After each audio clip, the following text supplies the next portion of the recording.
একজন কিশোর ইউটিউবার পাহাড়ের চূড়া থেকে আচমকা পড়ে গেল এক রহস্যময় কুয়োয়। কিন্তু সেই কুয়োটা শুধু একটা গর্ত নয়, ছিল সময়ের বাইরে এক ভিন্ন জগতে যাওয়ার গোপন দরজা।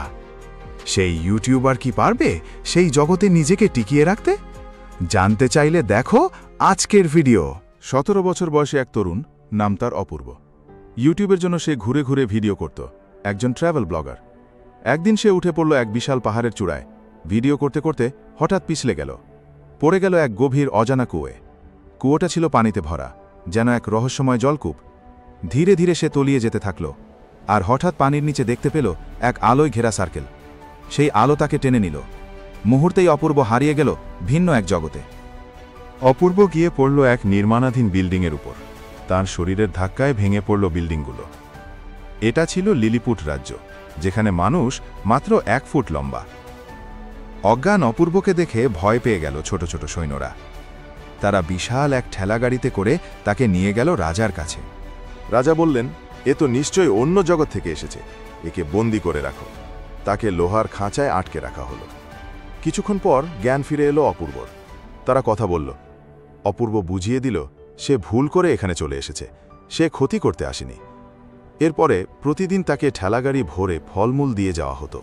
হঠাৎ একদিন আকাশ যেন কেঁপে উঠল। এক বিশাল রাক্ষস দানব আক্রমণ করল লিলিপুট রাজ্য। ঘরবাড়ি ভাঙচুর, মানুষ দৌড়াচ্ছে, চারদিকে শুধু আতঙ্ক। লিলিপুট সৈন্যরা চেষ্টা করল লড়াই করতে, কিন্তু সেই দানবকে রোখা সম্ভব হল না। তখন রাজা বিজ্ঞানীদের পরামর্শে এগিয়ে এলেন অপূর্বর কাছে। অপূর্ব, তুমি আমাদের শেষ ভরসা, রাজ্যটাকে বাঁচাও। বিজ্ঞানীরা এনে দিল এক বিশাল বল্লম। অপূর্ব বল্লমটা হাতে তুলে নিল। অপূর্ব দৌড়ে গেল রাক্ষসের দিকে। এক ঝাঁপে বল্লমটা বসিয়ে দিল তার পেটে। বিশাল দানব গর্জন করে লুটিয়ে পড়ল মাটিতে, মরে গেল। আবার ফিরে এলো শান্তির লিলিপুট রাজ্যে। সবাই অপূর্বকে ধন্যবাদ জানাল। রাজা তার গলায় পরিয়ে দিল ফুলের মালা। তুমি আমাদের রক্ষাকর্তা, তুমি এখন আমাদের রাজ্যের বন্ধু। লিলিপুটবাসীদের ভালোবাসায় ভরে উঠল অপূর্বর মন। আর সে বুঝে গেল, যে কোনো জায়গায়, যে কোনো সময় সাহস আর সদিচ্ছা থাকলে সব জয় করা যায়।